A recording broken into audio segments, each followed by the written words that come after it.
বলে ফেললাম যে বর্তমান যুব সমাজ নষ্ট হয়ে যায় খুব দ্রুত। এর অন্যতম একটা কারণ ধৈর্যের অভাব। কিসের অভাব? সে বয়স হওয়ার আগেই নিজের সঙ্গী খোঁজে।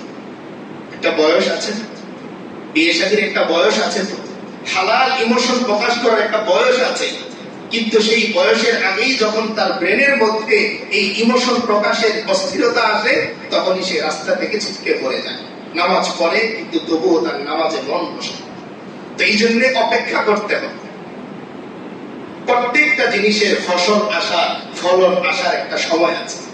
যেমন এই যে আম কাঁঠালের সময়টা তীব্র গরম পড়ে না, এখন আমরা সবাই মিলে যদি দোয়া করি, খুব খেয়াল করে শুনুন, যে আল্লাহ এই গরম দূর করে দেন, খালি বৃষ্টি দেন, পরে কাঁঠালের সময় 500 টাকা দিয়ে খেতে হবে, কাঁঠাল নষ্ট হয়ে যাবে। যেমন এই যে চালের দাম মাঝে মাঝে 150 টাকা হয়ে যায়, 100 টাকা হয়ে যায়, কারণ কি? ওই যে বৃষ্টিতে ভিজেছে। তো এই জন্য সব দোয়া যদি আল্লাহ কবুল করতেন, তাহলে পৃথিবীতে আমরা থাকতে পারতাম না। এই জন্য আল্লাহ তাআলা আমাদের ভালোর জন্য অনেক সময় দোয়া কবুল করেন। এই যে গরম গেছে, এই গরমে অনেক আম কাঁঠাল এগুলো পেকেছে, এগুলো পাকার কারণে বাজারে আসবে, আমরা কম দামে খেতে পারবো। আর যদি শুধু বৃষ্টি হতো তো আম পচে যেত, থাকতো 20 কেজি, তখন বাজারে আসলে স্বর্ণের দামে বিক্রি হতো। তো এই জন্য দোয়া কবুল না হওয়াটাও আগেও আমরা বলেছি, এটাও আল্লাহর পক্ষ থেকে বান্দার উপর একটা কি রহমত। তাহলে যুবক ভাইদের প্রতি বিশেষ অনুরোধ, ধৈর্যের প্র্যাকটিস আমরা শুরু করি। চাওয়ার পরেই পরীক্ষা না করি পেয়েছি। আগেও আমরা এই কথাটা বলেছি যে দোয়া করেছি, আল্লাহ আমাকে টাকা দেন, টাকা দরকার। দোয়া করা অবস্থায় পকেটে হাত চলে যায়, আসলো কি? আসার জন্য সময় লাগে। আমি চেয়েছি, আল্লাহ বলতেছেন তোমার চাওয়া দুর্বল, কিন্তু আমার দেয়া দুর্বল না। অবশ্যই তুমি পাবে। যেখানেই আল্লাহ দেয়ার কথা বলেছেন, গ্যারান্টি সহ বলেছেন। তো এই জন্য নিশ্চিত থাকবো, যেহেতু আমি আমার রবের কাছে চেয়েছি, আমার রব আমাকে দেবেনি, যখন দরকার তখনই দেবেন। এই জন্য আগেও আমরা বলেছি যে আপনি একটা মোটরসাইকেল বাবার কাছে চান, চাইলেই দিয়ে দেয়। সচেতন বাবা হলে আপনাকে জীবনেও চাইলেই দিবেন, কারণ বাবা তো জানে যে এই মুন্সিগঞ্জের হাইওয়েতে যখন মোটরসাইকেল টান দেয়, তখন আর যুবকের সেন্স কাজ করে না, তখন দেখে কতটুকু উঠাইতে পারলাম। তখন আর 80, 90 আর 100 ঠিক থাকে না, 160 উঠে যায়। তো 160 গতিতে যে মোটরসাইকেলটা চলতেছে, এটা যদি কোথাও বাড়ি খায় তো 160 গতিতে তো ছিটকে পড়বে, পরে মস্তক খুঁজে পাওয়া যায় না। আল্লাহ আমাদের হেফাজত করে। তাই সচেতন বাবা যদি হন, তিনি মোটরসাইকেল না দেয়াটা ছেলের জন্য অভিশাপ না দোয়া। এই জন্য অধৈর্য যেন আমরা না হই। 2 নাম্বার পয়েন্ট, যেটা এই প্রথম পয়েন্টের সাথেই সম্পৃক্ত, সেটা হচ্ছে আমলে আমাদের অলসতা। অনেকেই শোনা যায় নামাজ পড়ে তো 4 ওয়াক্ত পড়ি, ফজরটা পারি না, বাকি 4 ওয়াক্ত ঠিক আছে। খানা কি 2 বেলা খান? খানা কয় বেলা? 3 বেলা। তো নামাজ 5 ওয়াক্তই পড়তে হবে। তবে হ্যাঁ, একান্তই যদি আপনার জামাত ছুটে যায়, হতেই পারে। আল্লাহ হাবিব সাল্লাল্লাহু আলাইহি ওয়াসাল্লামকে আল্লাহ তাআলা এইটার প্র্যাকটিসও করিয়েছেন। এক রাতে যুদ্ধ থেকে ফেরার সময় রাসূল সাল্লাল্লাহু আলাইহি ওয়াসাল্লাম বিলাল রাদিয়াল্লাহু তাআলা আনহুকে বললেন, বিলাল তুমি আমাদের জন্য একটু পাহারা দাও, ফজরের ওয়াক্ত হওয়ার সাথে সাথে আমাদেরকে জাগিয়ে দিও। বিলাল রাদিয়াল্লাহু তাআলা আনহু নামাজ পড়েন, তাসবিহ জপেন, নামাজ পড়েন, তাসবিহ জপেন। হঠাৎ করে চিন্তা করলেন, যেহেতু একটু সময় আছে, একটু হেলান দিই। তিনি বলতেছেন, আমি একটু হেলান দিলাম, এরপরে দেখি রোদ এসে আমার চোখের মধ্যে পড়তেছে। রাসূল সাল্লাল্লাহু আলাইহি ওয়াসাল্লাম উঠলেন, সাহাবীরা আতঙ্কিত হয়ে গেল, ফজরের টাইম চলে গেছে, সূর্য উদয় হয়ে গেছে, আমরা তো ফজর পড়িনি। রাসূল সাল্লাল্লাহু আলাইহি ওয়াসাল্লাম হযরত বিলালকে ডাকলেন, ডেকে বললেন, বিলাল তোমাকে না পাহারার দায়িত্ব দিয়েছিলাম, টাইম হওয়ার পরে ডেকে দেওয়ার কথা। বিলাল রাদিয়াল্লাহু তাআলা একটা চমৎকার জবাব দিয়েছেন। কি জবাব? বলছেন, ইয়া রাসূলুল্লাহ, আপনাকে যিনি ঘুম পাড়িয়েছেন, উঠতে দেন নাই, তিনি আমাকেও ঘুম পাড়িয়েছেন, উঠতে দেন নাই। রাসূল সাল্লাল্লাহু আলাইহি ওয়াসাল্লাম সাহাবীদের বললেন, ভয় পেও। তিনি বললেন যে আমরা যেখানে আছি এখান থেকে একটু সামনে চলে যাব। কেন সেটা আমি কারণটা বিস্তারিত বলতেছি না, সমগ্র। তো সাথে সাথে ওখান থেকে চলে গেলেন, ওখানে যে ফজরের নামাজ আদায় করলেন, সেটা সূর্য ওঠার পরে। তো এই আমলটাও, আচ্ছা বলেন তো, নবীজির ঘুম কি এত ভারী যে তিনি ফজরে টের পাবেন না? এটা হতে পারে? ইমাম সাহেবের যদি ফজরের সময় ঘুম ভেঙে যায় অ্যালার্ম ছাড়া, তবে যিনি সাইয়্যিদুল আম্বিয়া ওয়াল মুরসালিন তার আবার ঘুম না ভাঙে? কিন্তু আল্লাহ দয়া করলেন, এই যে নাম দিয়েছেন রাহমাতুল লিল আলামিন, তাই উম্মতের হতেই পারে রাত 3টায় পরিশ্রম করে শুয়েছে, ফজরে ঘুম ভাঙে নাই। তো শিখিয়ে গেলেন যে আমি ইশরাকের যখন টাইম হয়, অর্থাৎ সূর্য উদয় হওয়ার অন্তত 19 মিনিট থেকে 23 মিনিট, এই সময়টা পার হওয়ার পরে গোপনে যায় নামাজ বিছিয়ে নামাজটা পড়ে নিন। প্রায় সময়ই তো এরকম হয়, যেমন এই যে ঈদের দিন অনেকে নাস্তা খেয়েছেন কয়টায়? 11টায় 12টায় খেয়েছেন না নাস্তা? সেটা কিন্তু নাস্তার নামে, এই জন্য কি দুপুরে আর খান নাই, যারা দুপুরে খাবেন। তো ফজরের টাইম যদি একান্তই মিস হয়েই যায়, নামাজ যেন মিস না, বাস আপনি গোপনে পড়ে নেন, হিসাবের মধ্যে লিখে নিবেন কে? আল্লাহ। খাতা বিশাল মস্ত বড় খাতা, আপনি যখনই পড়ে নেন। তাই বলে আমার ইচ্ছা করে ঘুমাবেন এরকম না, এটা হচ্ছে যদি একান্ত হয়ে যায়। এশার নামাজটা আপনি জামাতে পড়তে পারেন নাই, চাকরি থেকে ব্যবসা থেকে ফিরেছেন রাত 11টায় ওযু করে নামাজ পড়ে নেন। জোহরের সময় ছুটি দেয় নাই, 3:30টায় সময় পেয়েছেন, 3:30টায় আপনি পড়ে নেন। আসরে আপনি টাইম মতো জামাতে পড়তে পারেন নাই, সূর্য ডোবার আগ মুহূর্তে 5 মিনিট সময় আছে, আপনি ওযু করে নামাজ পড়ে নেন, নামাজ হয়ে যাবে। নামাজ কোনোভাবেই ছেড়েন না। নামাজ একজন মানুষের দেহের মেরুদণ্ড, মেরুদণ্ড ছাড়া যেরকম চলা যায়, নামাজ ছাড়া মুমিনের কোনো উপায়ই নেই। একজন মুমিন এই কথা যদি বলে যে আমি নামাজ পড়ি না, এর চাইতে দুঃখের কথা আর হতেই পারে না। আপনার বাড়ি নাই, দুঃখ নাই, কিন্তু নামাজ নাই, দুঃখ আছে। এই জন্য এমন একজন যেন আমরা না থাকি যে আমার জীবনে নামাজ নাই, এটা যেন না থাকে। নামাজ শুধু আপনি ঠিক করেন, এই সমাজ ঠিক হয়ে যাবে। আপনি নামাজ ঠিক করেন, এই সমাজ ঠিক হয়ে যাবে। এই মিম্বার থেকে কথাও বলা লাগবে। নামাজ মানুষের মধ্যে প্রেম তৈরি করে। যে রবের সাথে না দেখে প্রেম করতে পারে, অদেখা সৌন্দর্যের প্রেমে যে পড়ে, বাস্তব সৌন্দর্যের প্রেমে পড়া তার জন্য সহজ। এই জন্য ইঞ্জিনিয়ার যখন দাঁত দিয়ে একটা আর্ট করে, এটার প্রেমেই যখন আপনি পড়ে যান, বিল্ডিং যখন হয়ে যাবে তখন কেমন প্রেমে পড়বে? এই জন্য দেখবেন অনেক সময় ফ্ল্যাট করার আগে কেনার মানুষ নাই, কিন্তু করার পরে এখন ভিড়। ওই যে সৌন্দর্য অস্তিত্বে চলে এসেছে। আল্লাহ বলেন, বান্দা তুমি যখন নামাজ পড়ো, তোমার সাথে আমার অনুভবের প্রেম হয়। কিসের প্রেম হয়? অনুভবের প্রেম হয়। আর এই অনুভবের প্রেম যখন তোমার মধ্যে আসবে, তখন কাবা দেখার সাথে সাথে চোখ দিয়ে পানি পড়বে। তখন হাইয়াল আসসালার আযান শুনলেই তোমার মধ্যে অস্থিরতা তৈরি হবে। বিশ্বের এমন বড় বড় ব্যক্তিত্বরা আছেন যারা মিডিয়ার সামনে থেকে উঠে চলে যান আযান শুনতে। এমন বড় বড় ব্যক্তিরা আছে যাদেরকে আমরা আইডল মনে করি। কয়েকজনের নাম বলুন। এই নামাজের প্রেম যেন আসে। আমার রব ওখানে ডাকতেছেন, মুয়াজ্জিন ডাকে না, ওই ডাক কুদরতি ভাবে আল্লাহর ডাক। হাইয়াল আসসালাতে তিনি বলেন, এটা মুয়াজ্জিনের জবানে আল্লাহ বলাচ্ছেন। এই জন্য হাসরের ময়দানে মুয়াজ্জিনদের গলা সম্মানার্থে আল্লাহ তাআলা বাকিদের থেকে উঁচু করে রাখবেন, দেখা যাবে ওনারা মুয়াজ্জিন। এই সম্মান আছে। এখন হয়তো কথার কথা, আপনি বেতন কম দিচ্ছেন, এখানের কথা বলতেছি না, পুরো পৃথিবীর কথা বলতেছি। কিন্তু হাসরের ময়দানে আল্লাহ ওনাদেরকে সম্মানিত করবেন কিভাবে?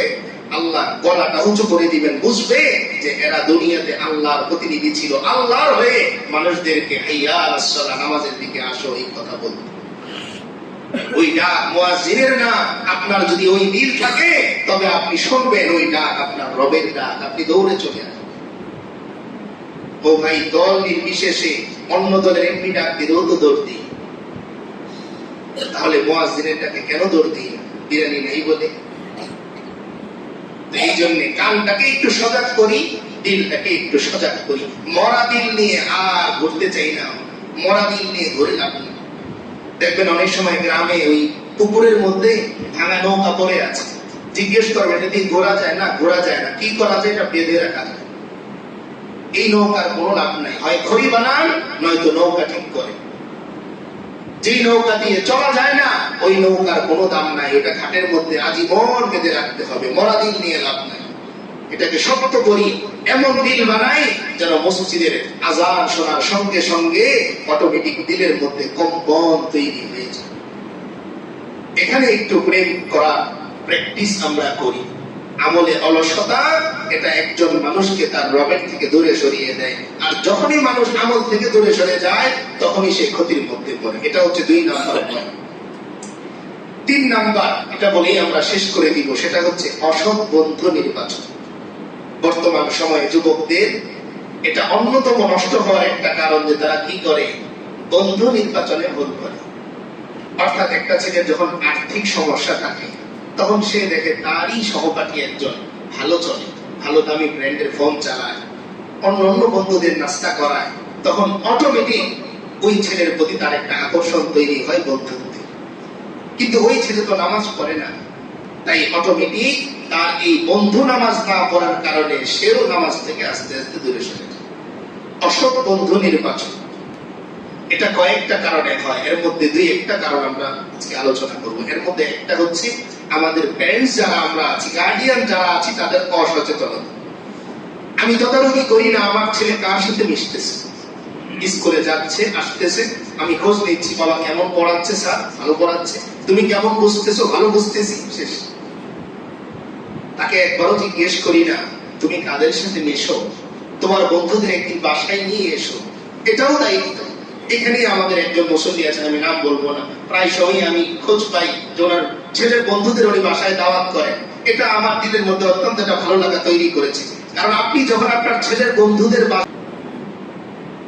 শুধু কি তাই, আল্লাহ বলতেছেন লা আযীদান্নাকুম, বান্দা তোমার শুকরিয়া করা জিনিসটা আমি বারবার বাড়িয়ে দেব। এই জন্য আমার টাকা দরকার যদি হয়, সহজ একটা দোয়া শিখিয়ে দিই, ইউটিউবে ঘাটতে হবে না। আপনার যেই জিনিস দরকার, আজকে এই দোয়াটা সহজে শিখিয়ে দিচ্ছি, আপনার যেই জিনিস দরকার ওই জিনিস করার সময় শুধু দিল থেকে আলহামদুলিল্লাহ বলবেন। কি বলবেন? এটাই দোয়া, আপনার যা দরকার এটা আল্লাহ তাআলা বানিয়ে দেবেন। এটা কমন দোয়া। তাহলে পৃথিবীর সমস্ত জিনিস আল্লাহর থেকে বেশি বেশি নেয়ার দোয়া কি? আলহামদুলিল্লাহ। আজকে থেকে আর ইউটিউবে দোয়া খুঁজতে হবে না। টাকা বেশি উপার্জনের দোয়া কি? টাকা যখন আপনি হাতে পান আলহামদুলিল্লাহ বলে নেবেন, যখন আরেকজনকে দেবেন আলহামদুলিল্লাহ বলে দেবেন, তো আল্লাহ তাআলা বারবার দেওয়ার সুযোগ করে দিবেন, বারবার পাওয়ার সুযোগ করে দিবেন। একটা জামা কেউ হাদিয়া দিয়েছে তো আলহামদুলিল্লাহ বলবেন, 10টা হাদিয়া আসবে। আবার একটা হাদিয়া দেওয়ার সময় আলহামদুলিল্লাহ বলবেন, তো আল্লাহ আরো 10টা দেওয়ার তৌফিক আপনাকে দান করবেন। তাহলে পৃথিবীর সব জিনিস আল্লাহর থেকে আদায় করার, বেশি বেশি আদায় করার দোয়া কি? আলহামদুলিল্লাহ। খুব কঠিন দোয়া, কিন্তু পড়াটা কঠিন। এই যে আমি বলে দিলাম, দেখবেন পড়াটা কঠিন, জানাটা সহজ, মানাটা। এই জন্য মানার চেষ্টা আমরা করবো। আল্লাহ তাআলা আমাদের সকলকে তৌফিক দান করুন। যাই হোক, আজকে মূলত আমার পুরো আলোচনাটা যুবকদেরকে কেন্দ্র করে, বিশেষ বর্তমান পরিস্থিতি আমাদের সকলের সামনে। দেখেন, আজকে গাড়ি দিয়ে আসার সময় খেয়াল করলাম রাস্তার পাশে ছোট ছোট চারা গাছ লাগানো, চারা গাছ লাগানো রাস্তার পাশে। আচ্ছা বলেন তো, আপনার বাড়িতে একটা পুরাতন আম গাছ আছে কিনা? অনেকের যাদের গ্রামের বাড়িতে আছে, একটা পুরাতন গাছ আছে না, যেটাতে আগে আপনার বাবা থাকতে অনেক আম হতো, কিন্তু এখন আর বেশি আম হয় না, এমন আছে কিনা? এবার বলেন তো, আপনি যদি ওই বাড়িতে আম রাখতে চান তবে নতুন চারা রাখতে হবে কিনা? নাকি পুরাতন যেটা আছে চলবে? দেখা যাবে বড় জোর আর 5 বছর পরে ওই গাছে আর আমই নেই। যেমন আমার নিজের অভিজ্ঞতা, আমি গত 2 দিন আগে আমার নানার বাড়ি গেছি দেখাতে, অনেকদিন পরে, প্রায় 10-12 বছর পরে গিয়ে দেখলাম এক সময় ছোটবেলায় যে আম গাছের আম বস্তা দিয়ে নানা নিয়ে আসতেন, ওই গাছে 3টা আম আছে। কয়টা? 3টা। ওখান থেকে আমার একটা শিক্ষা হয়েছে, সেটা হলো এই যে ওই চারার পাশেই যদি ওই আমের একটা বীজ রোপণ করা যেত, তবে ওই বাড়িতে আজও আমের বস্তা থাকতো। এই জন্য প্রত্যেকটা সমাজ, প্রত্যেকটা শতাব্দী, প্রত্যেকটা যুগ, এটাকে যদি সুন্দর করতে হয় তবে চারা গাছের যত্ন নিতে হবে। আর বর্তমান পৃথিবীতে সেই চারা গাছগুলো হচ্ছে আমাদের যুবকরা। এই জন্য যুবকদের নিয়ে কথা বলাটা সময়ের দাবি। এই জন্য আজকে আমার পুরো বিষয়টা মূলত উদ্দেশ্য হচ্ছে যুবকরা, কিন্তু এর যত্ন কারা নেবে? আমরা সবাই নেব। কারণ চারাটা লাগায় একজন, যত্ন নিতে হয় সবার। একজনও যদি এই চারার বিপক্ষে থাকে তো সকালে পানি দিয়ে আসবেন, বিকেলে দেখবেন নাই, চারা আপনার আরেকজনকে ফেলে দিয়েছে। এই জন্য আমাদের সকলের যত্ন নিতে হবে। তো যে আয়াত আমি পড়েছি, এই আয়াতের মধ্যে 2টা পয়েন্ট আছে। আয়াতটা আমাদের সকলের পরিচিত আয়াত। আল্লাহ বলেন, ইয়া আইয়ুহাল্লাযীনা আমানুস্তাঈনু বিস-সাবরি ওয়াস-সালাহ ইন্নাল্লাহা মা'আস-সাবিরিন। আল্লাহ বলেন, হে ঈমানদারেরা, তোমরা যদি আমার কাছে সাহায্য চাও তাহলে আমি সিস্টেম বলে দিচ্ছি। সিস্টেমটা কি? এক নম্বরে ধৈর্য ধরো। কি ধরো? ধৈর্য ধরো। এই পয়েন্টে একটু খুব খেয়াল করে শুনবেন। আমি প্রত্যেকটা কথা চেষ্টা করি অনেক ভেবে চিন্তে বলার চেষ্টা করি, বাকিটা আল্লাহর তৌফিক। বর্তমানে আমাদেরকে অধৈর্য করে তোলার জন্য এখন বর্তমানে 5G না 6G চলে? স্পিড কি চলে? 5G চলে। আচ্ছা, একটু খেয়াল করেন তো, আগে এক সময় আপনার বাবা কিংবা আপনার মা যখন ওই ছোট্ট টেলিফোন ছিল তখন একটা ফোন পাওয়ার আগ্রহ কেমন ছিল? আর এখন দেখা যায় আপনি ফোনে 20টা কল দিয়েছেন, একজনকে রিসিভ করেন। হয় না এরকম? নাকি আমি বানিয়ে বলতেছি? হয় এরকম যে 20টা কল দিচ্ছেন কিন্তু কি হয় না? আর এক সময় আপনার বাবা কিংবা আপনার মা একটা ফোনের জন্য 3 দিন অপেক্ষা করতেন। তাহলে আপনি যাতে ওই 3 দিন পর্যন্ত ধৈর্য ধরে রাখতে না পারেন, তাই স্পিড বাড়ানো হলো। এখন আর চিঠি দেওয়া লাগে না, মেসেজ লিখলেই হয়। এখন যেহেতু আমি জানি যে কোনো সময় মেসেজ পাঠানো যায়, তাই আমার বাবা আমার পক্ষ থেকে ঈদ মোবারকটা পায় ঈদের 8 দিন পরে। কয়দিন পরে? 8 দিন পরে। অনেক ব্যস্ততা তো আমার, তাই ঈদ মোবারকটা কবে পায়? ছোটবেলায় আমরা দেখেছি। এখনো আলহামদুলিল্লাহ মসজিদ গুলো থাকার কারণে এটা আছে, ঈদের পরে একটু বুকটা মেলান। এটা ছোটবেলায় আরো ছিল যে বাচ্চাদের ওই ঈদ মোবারকের আওয়াজে ঈদের আগের দিনই ঈদ উদযাপন হয়ে যেত। কিন্তু এখন ফোন থাকায় ঈদ মোবারক মেসেজে চলে। আবার ফোনের কিবোর্ডটাও এত ম্যাজিক্যাল সিস্টেম। আমার কথাগুলো আপনারা একটু মনোযোগ দিয়ে শুনবেন। এখন আর দীর্ঘই লেখার পরে দ লেখা লাগে না, অটো ঈদ চলে আসে। আপনি শুধু মো লিখবেন, মোবারক চলে আসে। আপনাকে লিখতেই দিবে না, কারণ টার্গেট হচ্ছে পৃথিবীর আপনাকে অধৈর্য করা। কারণ আপনি যদি একবার অধৈর্য হয়ে যান, তবে আম গাছ লাগানোর 3 দিন পরে আম চাবেন, আর আম না হলে গাছটা উঠে ফেলে দিবেন। আর এটাই হচ্ছে পৃথিবীর বাতিলদের মূল টার্গেট। বর্তমান সময়ে আমরা অধৈর্য হয়ে যাই। দেখবেন আগে যখন আপনার ফোনে 2G নেট চলতো, একটা মেসেজ পাঠানোর পরে 5 মিনিট সময় লাগতো, তখন আপনি বিরক্ত হতেন না। কিন্তু এখন 4G থাকার পরেও 2 সেকেন্ড দেরি হলেই মনে চায় ফোনটাকে আসার মারতে। কি বুঝলেন? ধৈর্য আপনার বেড়েছে না কমেছে? এটাই দরকার। বাতিলদের কি দরকার? এটাই দরকার।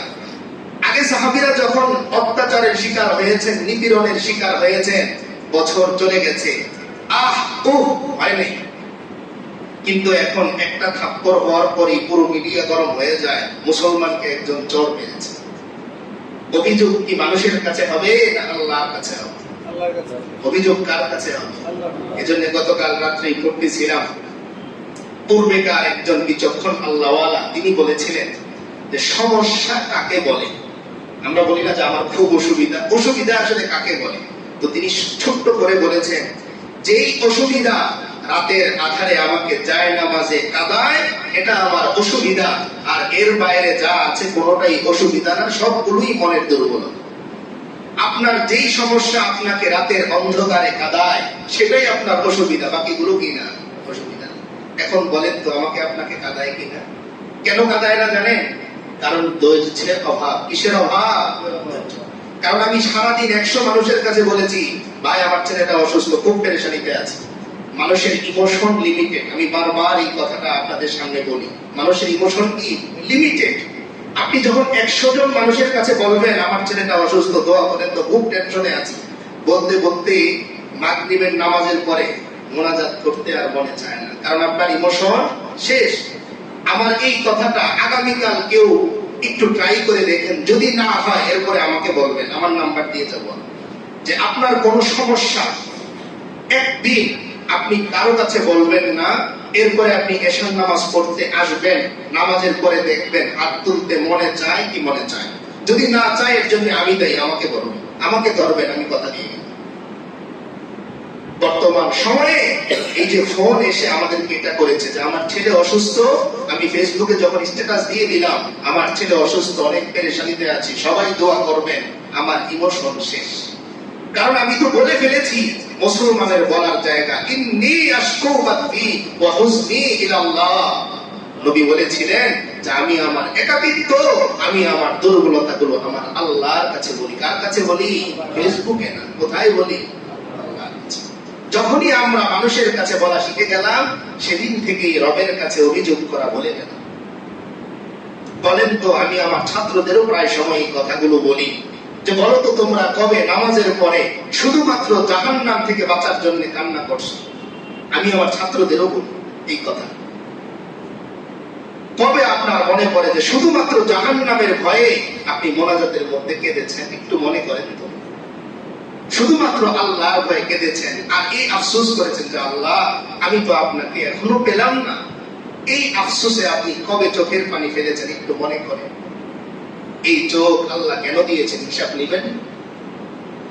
অথচ এমন হাজার মোনাজাতের কথা আপনার মনে আসবে যা কেঁদেছেন নিজের স্বার্থে। আপনার বড় ভাই অপমান করে আপনাকে বের করে দিয়েছে, কান্না করে এসেছেন, এসে বলেনও খুব কষ্ট পেয়েছে আমার বড় ভাই আমাকে আজকে অপমান করলো। কিন্তু কবে আপনার এই চোখ কেবলমাত্র আল্লাহর জন্য কেঁদেছে? একটু মনে করে। এর পেছনে অন্যতম একটা কারণ, আমরা আমাদের ধৈর্যকে আস্তে আস্তে শেষ করে দিচ্ছি। ধৈর্য নাই আমাদের। এই জন্য দেখবেন যারা ফোন কম চালায় তাদের ধৈর্য তুলনামূলক যারা ফোন বেশি চালায় তাদের চেয়ে বেশি। একটু মিলিয়ে দেখবেন, এর একটা কারণ আছে। আগে যখন বাটন সেট ছিল না, তখন বাটন সেটের মধ্যে একটা গজল দেখলে না, ওই টানার জন্য 10 বার 12 বার ক্লিক করা লাগতো। টানার জন্য একবার ক্লিক করলে 10 সেকেন্ড বা 2 সেকেন্ড, আমি সঠিক মনে পড়তেছে না, যেত। তখন আপনি অধৈর্য হতেন না। কিন্তু এখন যখন আপনি 2 ঘন্টার একটা জিনিস দেখতেছেন, টান দিচ্ছেন 40 মিনিট চলে যাচ্ছে এক টানে, 1 মিনিট দেরি করতেছে, আপনার মাথায় এটা লোড নিচ্ছে না।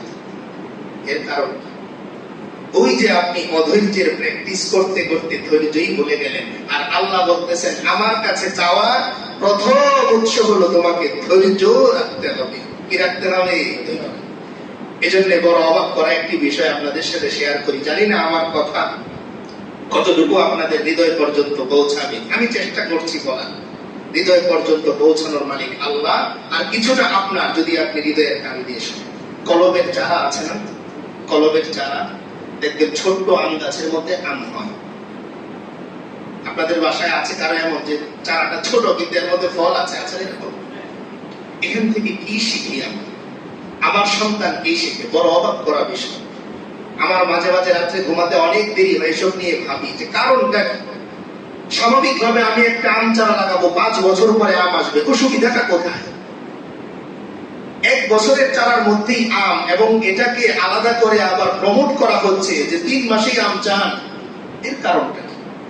এর কারণ হলো আপনাকে 5 বছর ধৈর্য ধরার শিক্ষা থেকে বঞ্চিত করে দেয়। কারণ যেই ছেলে একবার দেখেছে 3 মাসে আম পাওয়া যায়, সে আর 5 বছরের আম চারা লাগাবেই না। অথচ পৃথিবীতে তাকিয়ে দেখেন কলবের চারার সংখ্যা বেশি না স্বাভাবিক চারার সংখ্যা বেশি? আপনারাই একটু জরিপ করেন, এরপরে আমাকে বলেন। এই রাস্তার পাশ দিয়ে যান, দেখবেন কলবের চারা কয়টা আর প্রাকৃতিক স্বাভাবিক চারা কয়টা? কলবের চারা বেশি দিন থেকে না। চুল যেটা অরিজিনাল কালার এটা যেরকম থাকে, দোলহানের কালার এরকম থাকে না। আজ আমরা দোলহানের পেছনে ছুটতেছি, ম্যাজিক্যাল রং চাই। এজন্য 1 সপ্তাহ পরে সাদা চুল বের হওয়া শুরু করে। আল্লাহ যে কালার দিয়েছেন সেটাকে ঢাকা যায় না। সেটা আবার মাসআলা বলতেছি না, না জায়েজ না জায়েজের কথা আমি বলছি না। শুধু আমি যে আয়াতটা পড়লাম, এই আয়াতটা সামনে রেখে কথাগুলো বলছি। এজন্য আমরা অধৈর্যের প্র্যাকটিস থেকে একটু বের হয়ে আসি। আর নয়তো চাইবো কিন্তু পাবো না। দেখেন আমরা 1 সপ্তাহ খুব ভালো করে নামাজ পড়তেছি, আমি অসুস্থ। 1 সপ্তাহ দোয়া করার পর যখন দেখি কবুল হচ্ছে না, পরের শনিবার ফজরে আমি আর নাই, লাভ নাই যে আল্লাহ আমার দোয়া শুনেই না। ও ভাই, আপনি একটু মনে করে দেখেন তো, আপনার জিন্দেগির 48 বছর বয়স, যদি 12 বছর থেকেও নামাজ ফরজ হয়ে থাকে তাহলে 36 বছর। এই 36 বছরে কতগুলো হাইয়া আলাস সালাহ আপনার জীবন থেকে হারিয়ে গেছে আপনি জানেন নাই? কয়টা হারিয়েছি?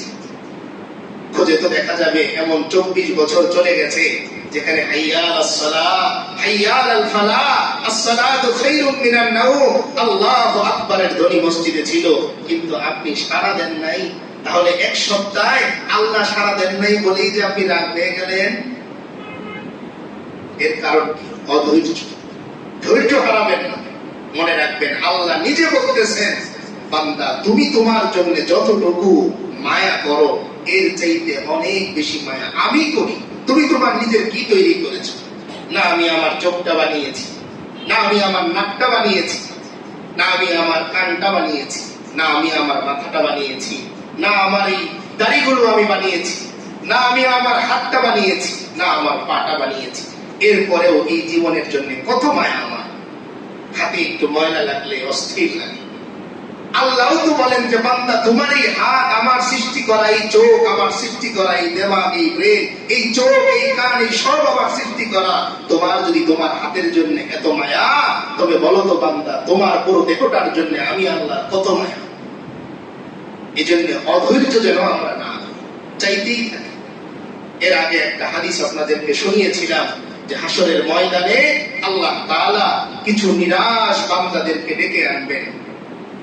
তারা মাথা নিচু করে থাকবে। আল্লাহ জিজ্ঞেস করবেন, বান্দা বলো তোমার আজকে এই নৈরাশ্যের কারণ কি?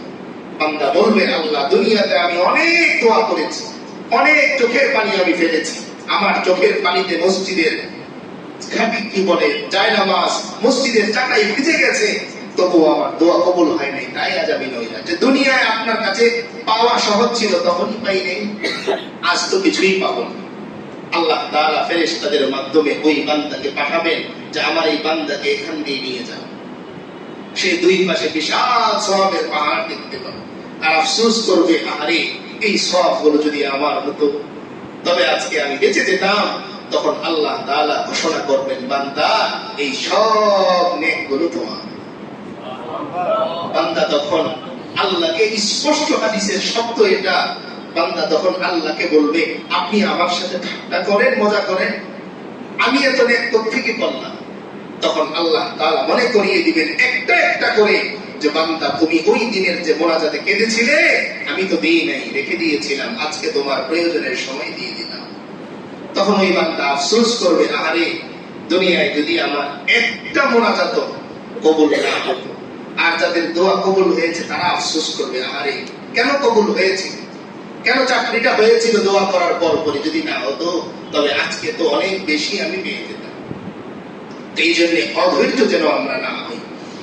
যাই হোক, মোট 9টা ছোট্ট ছোট্ট পয়েন্ট আমি নোট করেছি আমার ব্রেন থেকে যতটুকু এসেছে কোরআন হাদিসকে সামনে রেখে। এর মধ্যে একটার কথা মোটামুটি